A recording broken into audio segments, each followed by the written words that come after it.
Je regrette de vous informer, mais voilà où nous en sommes. Salut, je m'appelle Sydney, bienvenue à De Retour en Enfer.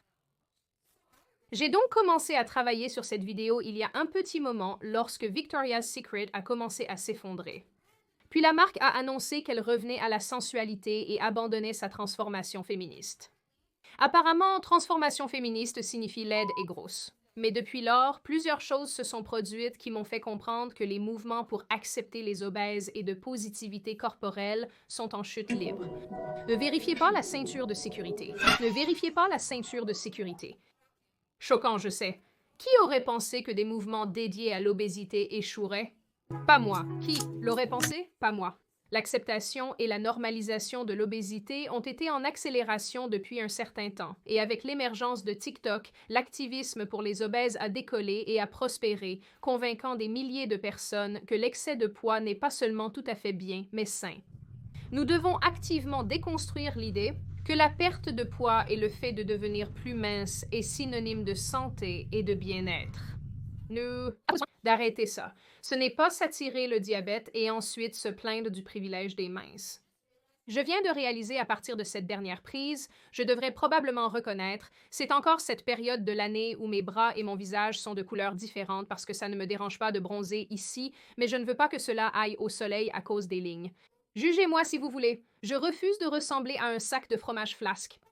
Mais le problème est que cette affirmation sur la santé et l'obésité est un mensonge. Enfin, après des années où l'obésité a été glorifiée au pire et promue au mieux, il semble qu'il y ait eu un changement très évident et significatif dans la façon dont les gens perçoivent ce problème. Quand les influenceurs en surpoids ne meurent pas, ils se retournent activement contre ces mouvements. Les marques et les entreprises ont commencé à s'éloigner complètement des messages positifs sur le corps. Et il semble y avoir cette impatience générale à accommoder l'obésité à chaque tournant. Le médicament pour perdre du poids Ozempic a captivé l'attention de tous. Que ce soit en spéculant sur la dernière célébrité qui a perdu quelques kilos grâce à lui, ou en utilisant le médicament comme objet de blague, comme dans l'épisode spécial récent de South Park appelé La fin de l'obésité. Ils portent bien leur nom. Les activistes de graisse restants ne prennent rien à la légère. Jeu de mots volontaire. Je ne suis pas désolée. J'ai vu récemment un article de recherche où un chercheur en surpoids se demandait si l'Ozempic pouvait être considéré comme une forme d'eugénisme contre les personnes en surpoids. The Daily Beast a même écrit un article se demandant si l'Ozempic aggravait la phobie de la graisse, affirmant que les fabricants du médicament réalisaient un profit stupéfiant en exploitant nos peurs concernant l'obésité. Audacieuse affirmation, bien que je pense que c'est moins lié à la peur qu'au désir de pouvoir monter des escaliers. Sans parler de tous les influenceurs en surpoids qui attaquent d'autres influenceurs en surpoids parce qu'ils ont choisi de perdre du poids et de se remettre en forme et de vivre sainement et que tout cela représente en quelque sorte une offense contre eux. J'ai dû arrêter de suivre tant de personnes cette semaine parce que comme tout le monde, je prends un nouveau médicament pour perdre du poids, je le fais pour perdre du poids, je fais ça pour perdre du poids, j'en ai marre. Vous pouvez être gros et en bonne santé de la même manière que vous pouvez être mince et en mauvaise santé. Ne vous cachez pas derrière l'idée que votre perte de poids est motivée par votre santé. Nous savons que ce n'est pas le cas. Nous savons que vous perdez du poids pour avoir l'air mieux, quoi que cela signifie. Peut-être que vous êtes juste laid, juste une pensée, juste une pensée. Mais j'en ai tellement marre, surtout de vous, grosses salopes, qui avez construit vos putains de plateformes en étant putain de grosses et gagné des centaines de milliers, voire des millions de followers, parce que vous avez été cette reine de la positivité corporelle pour les gens, et maintenant que vous avez la célébrité, vous avez les followers, donc vous avez ce que vous vouliez, donc maintenant vous allez tourner le dos à toutes ces personnes qui vous ont soutenu. Je suppose que quelqu'un doit le faire parce que leurs genoux ne peuvent certainement plus le faire. Donc, c'est ce dont nous allons parler aujourd'hui. Pourquoi les mouvements d'acceptation des gros et de positivité corporelle ont échoué de manière si spectaculaire? De manière spectaculaire? De façon spectaculaire, je crois l'avoir dit précédemment. Pour être totalement franche, c'est alarmant de voir combien peu de personnes se préoccupent réellement de leur propre bien-être. Et il faut admettre, beaucoup de gens sont très à l'aise à faire des choses qui les blesseront inévitablement à long terme. Au lieu de choisir quelque chose comme Magic Mind, conçu pour améliorer votre concentration sans vous bourrer de produits chimiques de grande pharmaceutique. Il est parfois agréable d'aider votre cerveau avec Magic Mind. Magic Mind est ce petit shot de performance qui améliore l'humeur, la motivation et la concentration tout en réduisant le stress et l'anxiété. Il est sûr, utilise des ingrédients de haute qualité testés par des tiers et il a été en développement pendant plus de 10 ans dans le but de perfectionner la formule. C'est plutôt bon, je suis fan. Magic Mind contient également plus de 100% de votre apport quotidien en vitamines C et D par bouteille. Maintenant, je dois généralement travailler par à-coups car je me distrais facilement, mais c'est mon premier jour avec ce jus de concentration. Donc, en commençant à essayer Magic Mind le mois dernier, j'étais sceptique. C'est savoureux. Depuis quelques jours que je consomme cela, je me sens nettement plus concentrée. J'ai aussi observé que je n'ai pas ce coup de fatigue mentale à 15 heures qui me donne envie de siester. Magic Mind n'est pas non plus riche en caféine, donc j'ai remarqué que le boire l'après-midi ne perturbe pas mon sommeil, ce qui est très important pour moi. L'attrait de Magic Mind n'est pas de remplacer votre café ou d'être une solution miracle. C'est une boisson pour soutenir l'adénosine triphosphate, le moteur énergétique de votre corps, quotidiennement. Magic Mind est tellement confiant dans ses produits qu'il offre également un remboursement intégral pendant 100 jours après l'achat. Donc, si vous aussi vous voulez être concentré, motivé, mais pas stressé, alors rendez-vous sur magicmind.com/Sydney Watson ou cliquez sur le lien dans la description. N'oubliez pas d'utiliser le code Sydney Watson Vinct pour bénéficier jusqu'à 56% de réduction sur votre première commande pendant les 10 prochains jours. Il n'y a pas si longtemps, je suis tombée sur un article intitulé La minceur revient en force, mais ma libération de la graisse n'est pas qu'une tendance. Dans cet article, l'auteur explique à quel point elle se sentait bien en adhérant au mouvement d'acceptation des gros et de positivité corporelle après des années à compter les calories et à être obsédée par la minceur. Cependant, elle écrit qu'elle remarque maintenant que les gens reviennent vers la valorisation de la minceur et ce qu'elle appelle le chic héroïne. L'auteur poursuit, expliquant l'évidence du nombre de personnes et de marques qui utilisaient simplement la positivité corporelle et le curve washing comme des stratagèmes marketing en vogue. Si cela donne une indication de ce qui va suivre, de nombreux influenceurs qui utilisaient auparavant la positivité corporelle pour construire une carrière et décrocher des contrats de marque nous disent carrément ce qu'ils ressentent vraiment. Et ce qu'ils racontent, c'est que l'acceptation de la graisse est mauvaise, mais pouvoir s'asseoir sur les sièges d'avion est une bonne chose. Cela me donne un peu de trouble de stress post-traumatique là, je ne vais pas mentir, plus jamais. Mais apparemment, tout cela est dérangeant et faux pour nos amis activistes de la Grèce. Ce que dit cet écrivain du Daily Beast n'est pas totalement isolé. Ces derniers temps, j'ai remarqué une forte augmentation du nombre de personnes très contrariées par le fait que d'anciens influenceurs en surpoids deviennent sains et perdent du poids. Je prends les choses en main et en parle, puisque personne d'autre ne le fera. Le fait qu'il y ait des influenceurs qui ont attiré de nombreux followers grâce à leurs discussions autour de la positivité corporelle, guérir votre relation avec la nourriture et l'exercice, qui ont maintenant fait un virage complet à 180 degrés et parlent maintenant de médicaments pour perdre du poids, de chirurgie pour perdre du poids et juste d'être en général sur un parcours de perte de poids, littéralement juste en faisant du café ou en mangeant leur putain de petit déjeuner, en disant de la merde, c'est insensé, cela devrait littéralement être illégal. Le fait qu'il y ait une influenceuse en particulier qui est suivie par plus de 300 000 abonnés en parlant de son parcours de rétablissement de son trouble du comportement alimentaire et qui parle maintenant tous les jours du fait qu'elle perd intentionnellement du poids à ses mêmes abonnés. C'est paradoxal, mon Dieu. Putain d'esprit. Moi, comme mon cerveau ne peut pas, je n'arrive pas à comprendre. J'ai dû cesser de suivre beaucoup de mes contacts mutuels, ce comportement étant simplement méprisable. J'ai également remarqué une augmentation des articles et des vidéos en colère contre l'émergence de la soi-disant minceur à nouveau, après avoir cru que le désir d'être petit, mince et athlétique avait apparemment été vaincu par les mouvements d'acceptation des gros et de positivité corporelle. Donc, je ne sais pas si vous tous avez fait attention aux signes, mais comme nous réentrons dans une ère de minceur et ça me perturbe vraiment, vraiment, vraiment, vraiment, vraiment, vraiment, vraiment, vraiment beaucoup. Maintenant, je voudrais souligner le fait que l'activisme pour les gros et l'acceptation des gros ont toujours été cette étrange branche corrosive du mouvement pour l'acceptation de son corps. Au fil des années, il a été marqué comme un groupe de personnes unies contre la culture du régime et la perte de poids, le mouvement allant même jusqu'à faire honte aux gens pour avoir perdu du poids et à tracer des lignes dans le sable sur qui est vraiment considéré comme gros et qui était autorisé à participer à leur idéologie.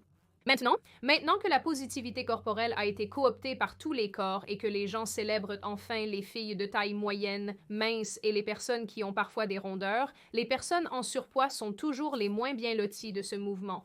Plus personne ne s'en soucie car c'est comme si la positivité corporelle était pour tout le monde. D'accord. C'est le spectre de la corpulence. Une petite corpulence correspond à une taille 18 et moins, un X ou 2X. Je suis une 4X, 5X, je suis une taille 26, parfois 28. Je suis la super corpulente dont vous dites que je parle maintenant. Je sais que je peux être méchante en disant cela, mais il ne cessera jamais d'être drôle pour moi qu'il y ait un spectre de la corpulence qui sert également de hiérarchie des victimes.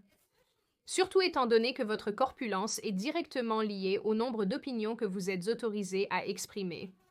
Nous avons plus que mérité que la Terre s'ouvre et nous engloutisse tous. Quelque part en cours de route, cette idéologie a réellement pris racine socialement, faisant son chemin dans la culture dominante. Les grandes marques utilisent maintenant des mannequins obèses dans leur marketing, sur les couvertures de magazines et sur les podiums des grandes maisons de mode.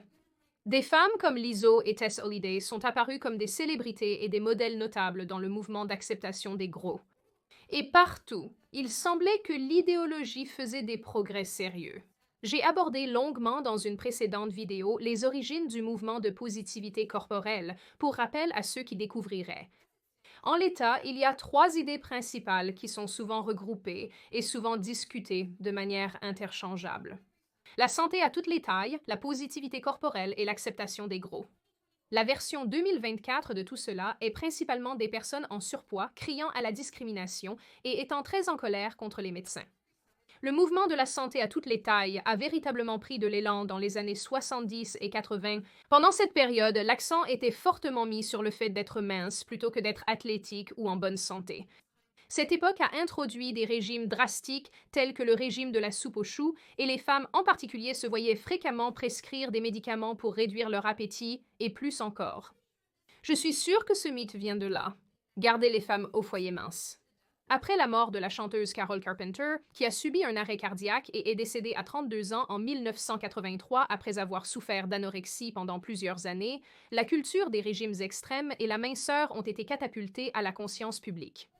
Cela n'a pas suffi à changer la situation, comme nous l'avons constaté avec l'aggravation probable dans les années 90 et début 2000.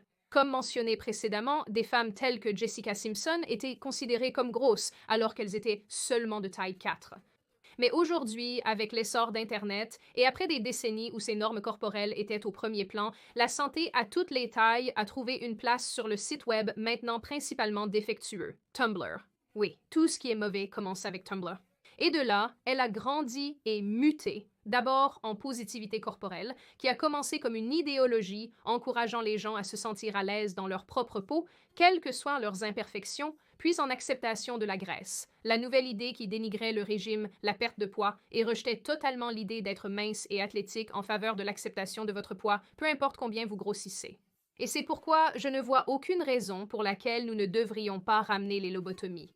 Maintenant, parce que l'acceptation de la graisse est très étroitement liée à l'activisme et parce que nos populations deviennent de plus en plus grosses, cela a bien sûr commencé à prendre de l'ampleur en dehors de ce sous-groupe en ligne.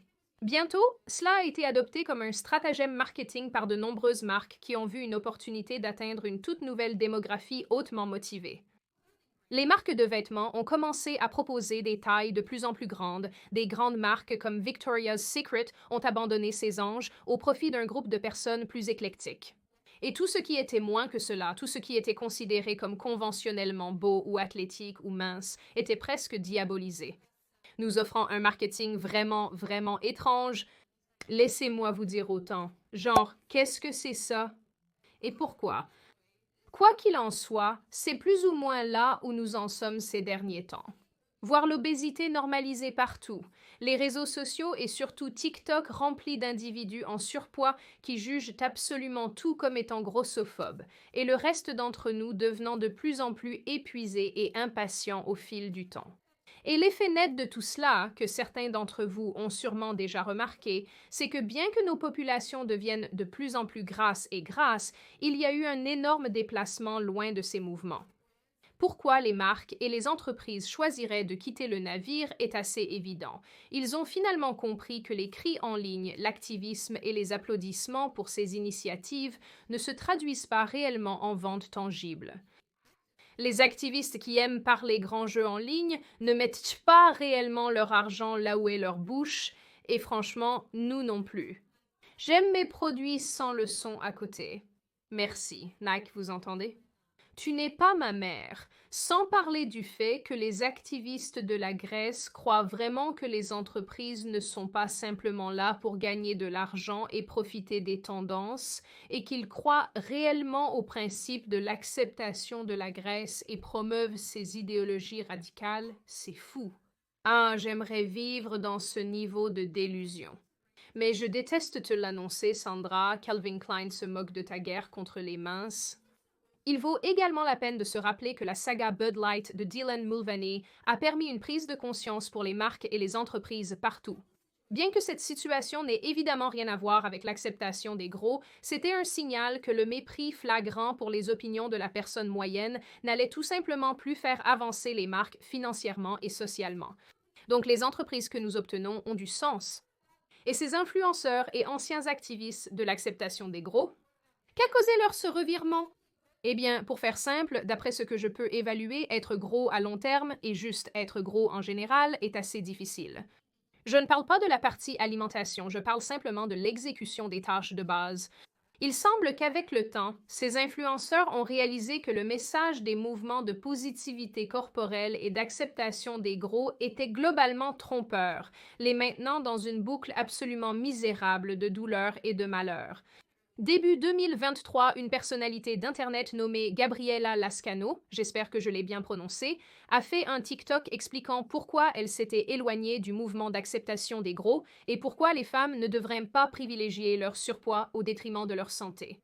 Je m'en fiche. Peu importe à quel point il semble à la mode, mignon ou amusant d'être gros, ne laissez pas cette merde vous monter à la tête. Ne laissez pas l'idée que, oh, je pourrais attraper un mec, peu importe combien je suis grosse, vous faire oublier votre santé et continuer à prendre du poids. Je me sens en fait un peu coupable d'avoir fait partie de ce mouvement et je sais que ce n'est pas de ma faute ou de ma responsabilité de préserver la santé des autres, mais en étant une pionnière dans ce jeu, j'étais littéralement l'une des premières influenceuses à travailler avec Fashion Nova avant même qu'ils aient une ligne de grande taille. Elle termine la vidéo en disant aux femmes qu'il n'est pas grossophobe de prendre soin de leur santé et que tout cela n'est pas une blague, les risques pour la santé sont réels. L'insuffisance d'organes, le diabète, les maladies cardiaques sont réels, n'est-ce pas? Il n'est pas grossophobe de prendre soin de sa santé.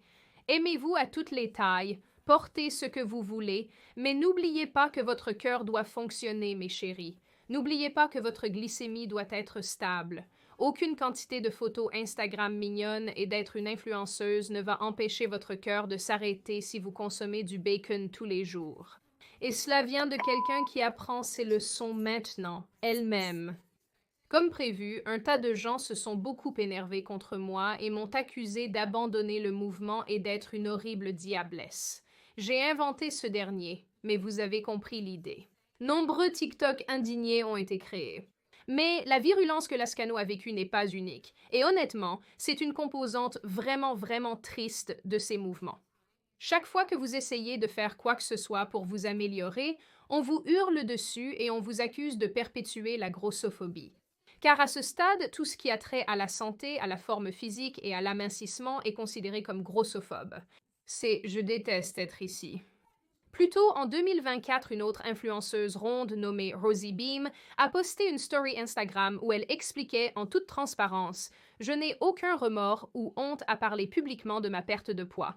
Il y a 2 ans, je ne pouvais pas me laver seule. » Eh bien, je n'avais certainement pas besoin de cette image. De manière similaire au traitement de Lascano, un groupe d'activistes contre la grossophobie s'est déchaîné en ligne, l'accusant d'aptitude et même de racisme, mais pour une raison quelconque. Une personne manifestement pas du tout dérangée a même écrit un article de blog entier attaquant Beam, tout en disant simultanément qu'elle aussi est trop grosse pour se nettoyer les fesses, mais explique pourquoi c'est acceptable. Je ne sais même pas quoi dire à ce sujet. J'ai besoin d'un verre. Mais c'est un thème majeur qui se déroule actuellement dans le mouvement d'acceptation des gros, avec beaucoup de gens qui tournent maintenant le dos à cette idéologie, à ce groupe de personnes sectaires, disant que être gros ou écouter les principes de ce mouvement les maintient perpétuellement dans un endroit horrible. Horrible. 43 ans. Savez-vous les années que j'ai gaspillées pour réaliser que c'est une question de santé? Il m'a fallu 43 ans pour réaliser cela jusqu'au 16 janvier 2022. J'ai dit c'est fini, je dois opérer un changement et j'ai fait ce changement et je n'ai aucun regret, aucun regret. J'aime les choix que j'ai faits parce que j'ai perdu 32 kilos et le problème est que nous avons des gens qui aiment nous dorloter et ne pas rester 100% réel parce que oui, juste parce que je suis en surpoids ne signifie pas que je suis laide, mais c'est un sérieux problème de santé. Et quand vous êtes dans la vingtaine, oui, vous ne le ressentez pas. Dans la trentaine, vous pouvez encore vous en sortir. Mais une fois que vous atteignez la fin de la trentaine, le début de la quarantaine, c'est là que tout commence vraiment à prendre effet. Vos genoux, vos pieds, tout. Tout vous fait mal, comme si tout vous dérangeait. Alors sérieusement, si vous prenez du poids juste pour suivre cette tendance des filles rondes, arrêtez ça. Arrêtez ça parce que ça ne va pas vous réussir à la fin. Vous devez vous concentrer sur votre santé. Le mouvement de positivité corporelle m'a maintenue grosse. La positivité corporelle implique d'apprécier votre corps et de ne pas vous blâmer pour les changements naturels dus au vieillissement et à la grossesse. Certainement, mais pas pour les choix de style de vie, certainement pas, tu plaisantes. Si vos choix de style de vie nuisent activement à votre corps, il n'y a rien de positif à cela. Quand je pesais presque 90 kg et que j'étais pré-hypertensive et pré-diabétique à 19 ans et que les gens me disaient « juste aime-toi, embrasse la positivité corporelle », comme s'il n'y avait rien de positif dans tout ce que je faisais. L'amour de soi devrait être de s'aimer et de prendre le meilleur soin de soi, donc quand j'avais 19 ans et que j'étais obèse et que j'avais déjà des problèmes de santé. La meilleure chose que j'ai jamais faite a été de me regarder dans le miroir et de me dire « Sydney, si tu ne fais pas de changement, tu vas emprunter un chemin dont tu ne pourras pas revenir. » Là, le New York Times a même publié un article en février 2024 sur ce sujet précis. L'histoire couvrait plusieurs anciens influenceurs en surpoids qui ont perdu du poids et ont ensuite dû naviguer dans ce nouveau monde et la réaction de leurs audiences. La tragédie de tout cela, du moins à mon avis, est la résistance que ces femmes reçoivent de leurs anciens publics et d'autres activistes en surpoids qui ont l'impression d'avoir été abandonnés et maltraités ici d'une manière ou d'une autre. C'est toujours une caractéristique de ce groupe. Chaque fois que l'un de leurs idoles commence à faire de l'exercice ou à s'améliorer, les gens deviennent absolument fous. Et je pense que pour beaucoup d'entre nous, il est difficile de comprendre pourquoi vous ne voudriez pas que votre personne préférée s'améliore. Un article que j'ai lu a tenté d'expliquer cette réaction, affirmant que les gens ne cherchent pas les influences positives pour le changement, mais pour la validation. S'ils voulaient du changement, ils suivraient quelqu'un qui a déjà déclaré qu'il se lançait dans un parcours de fitness. Et cela semble plus ou moins être au cœur du problème. Et en parlant de cœur, je pense que vous savez où cela mène.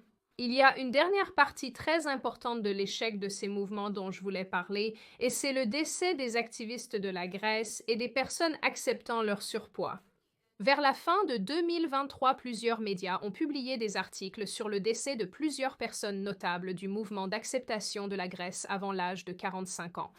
Kat Posey, une professeure d'études sur l'obésité, un TikToker appelé Waffler69, une star de la réalité appelée Jamie Lopez et une autre TikTokeuse appelée Brittany Sauer. Il convient de noter que Waffler, dont le vrai nom est Taylor Lejeune, ne faisait pas expressément partie du mouvement d'acceptation de la Grèce. Il semble que lui, ainsi que d'autres créateurs de nourriture, aient grossi en raison de ce travail, ce qui est une chose à part entière. Mais les trois autres femmes étaient, à un moment ou à un autre, très fières de leur corps et de leur corpulence. Kate Posey a été farouchement pro-obésité jusqu'à la fin. Elle a même fait un point d'honneur à suggérer que l'obésité n'était pas malsaine. Brittany Sauer a initialement réalisé des vidéos TikTok suggérant qu'elle aussi était très heureuse d'être en surpoids. Juste parce que je suis grosse, cela n'invalide pas ce que je dis. Mais tragiquement, avant de mourir, elle a réalisé que promouvoir l'obésité était une erreur. Dans l'une de ses dernières vidéos TikTok, elle a averti les autres de ne pas faire la même erreur. J'ai ruiné ma vie avec la nourriture, les crises de boulimie et le manque de soin de moi-même, et j'espère qu'il n'est pas trop tard pour moi cette fois-ci. Je suis toujours essoufflée. Toi, tu sais, et j'aimerais savoir le coût de manger, j'aimerais connaître le coût du confort que je cherchais à l'époque. Et je veux juste que ce soit un avertissement pour les autres. C'était plus ou moins la même histoire pour Jamie Lopez, une femme qui a joué dans l'émission Super Size Salon. Elle semblait initialement très fière de son apparence et de son poids. Son salon était également dédié à aider d'autres femmes en surpoids et obèses, leur offrant une expérience qu'elles ne pouvaient pas obtenir ailleurs en raison de leur taille. Elle a vite partagé son parcours de perte de poids, annonçant avoir perdu 180 kg. Pour ceux habitués au système des livres, je ne sais pas ce que cela représente en kilos. Combien font 100-400 livres en kilos? 181. C'est littéralement comme je suis tellement nulle en maths, 4 fois moi. C'est vraiment un exploit incroyable. Wow. Personnellement, je trouve vraiment tragique que les deux dernières femmes aient vraiment fait un effort pour remettre leur vie sur les rails et essayer de faire des changements sains et positifs pour pouvoir vivre plus longtemps et qu'elles soient finalement décédées quand même.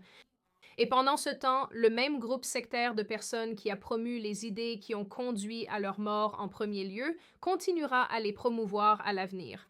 Le fait est que, bien que l'acceptation de l'obésité tombe certainement en désuétude et que de plus en plus de personnes se réveillent face à ces mensonges, elle fonctionne toujours comme une idéologie, comme un groupe de personnes, et elle continue à promouvoir des idées qui mènent les gens sur un terrible chemin. Comme je l'ai mentionné plus tôt, la manière dont l'acceptation de l'obésité a vu le jour était en grande partie une réponse au mouvement précédent qui privilégiait l'extrême minceur, souvent au détriment de la santé des femmes. Mais tout comme cette ère sociale est tombée, la glorification de l'obésité morbide était également destinée à tomber. Évidemment, sans être cliché, le pendule revient toujours en arrière, et je pense que les activistes de la Grèce ont eu une durée de vie un peu plus courte que leurs prédécesseurs, en partie parce qu'ils étaient si odieux, mais aussi parce que les gens veulent, en fait, se sentir bien. Je sais, c'est fou, n'est-ce pas? Et même si vous êtes doté de la plus grande confiance en votre corps au monde, vous ne vous sentirez pas bien si vous êtes gravement en surpoids au point de ne presque plus pouvoir fonctionner. C'est finalement pourquoi de plus en plus d'influenceurs en surpoids déclarent qu'ils veulent perdre du poids. Non pas parce qu'ils se détestent, mais parce qu'ils ne se sentaient pas bien dans les corps qu'ils promouvaient comme acceptables. Pour moi, la partie intéressante n'a pas été la chute de ce mouvement, car c'était vraiment une inévitabilité. Après tout, les mouvements sociaux et les tendances vont et viennent tout le temps. La partie intéressante a été la réaction de ceux impliqués dans ce mouvement lors de son déclin. C'était très étrange à voir. Sectaire est vraiment le seul mot que j'ai pour cela. C'est comme si un groupe de personnes était piégé dans une pièce en feu et qu'elles crient sur celle qui se dirige vers la sortie. Au final, je suis vraiment très heureuse de voir de plus en plus de personnes prendre le contrôle de leur vie et ne pas voir d'activisme anti-Grèce et d'acceptation anti-Grèce, car rien de bon ne peut sortir de ces idéologies. Et peut-être qu'avec assez de temps, nous pouvons éradiquer complètement cette stupidité. Maintenant, cela étant dit, et avant de vous donner la parole, c'est juste un... N'oubliez pas de visiter Magic Mind via le lien dans la description. Utilisez mon code Sydney Watson Vinct pour profiter de 56% de réduction sur votre première commande. Maintenant, je vous donne à tous la parole. Qu'en pensez-vous tous? Êtes-vous de mon côté sur cette question où vous croyez que l'acceptation de l'obésité est généralement une idéologie terrible ou pensez-vous qu'il y a du bon en elle et qu'elle essaie peut-être juste de faire en sorte que les gens se sentent à l'aise dans leur propre peau? Que pensez-vous du mouvement de la positivité corporelle? Pensez-vous que nous nous sommes vraiment éloignés de ces objectifs et pensées originaux? Ou pensez-vous que cela correspond à ce que les gens ressentent et pensent d'eux-mêmes aujourd'hui? Que pensez-vous des marques et des entreprises qui s'éloignent de ce type de message? Était-ce en quelque sorte à prévoir? Était-ce inattendu?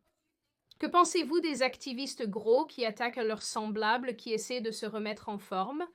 Est-ce bon? Est-ce mauvais? Sont-ils des personnes terribles? Les personnes qui perdent du poids sont-elles terribles? Et que pensez-vous généralement de ce problème dans l'ensemble? Comme toujours, si vous avez regardé jusqu'ici la vidéo, félicitations, j'aime toujours vous avoir à bord pour le voyage complet. Si vous êtes nouveau ici et que vous n'êtes pas encore abonné et que vous aimeriez voir plus de moi et plus de ce genre de contenu, n'hésitez pas à vous abonner à la chaîne ainsi qu'à aimer et commenter cette vidéo car je lis la majorité de vos commentaires et j'aime vraiment lire vos retours. N'oubliez pas de me suggérer des vidéos. J'ai une liste de vos idées et des miennes. En attendant, prenez soin de vous, chers magiciens, à la prochaine vidéo.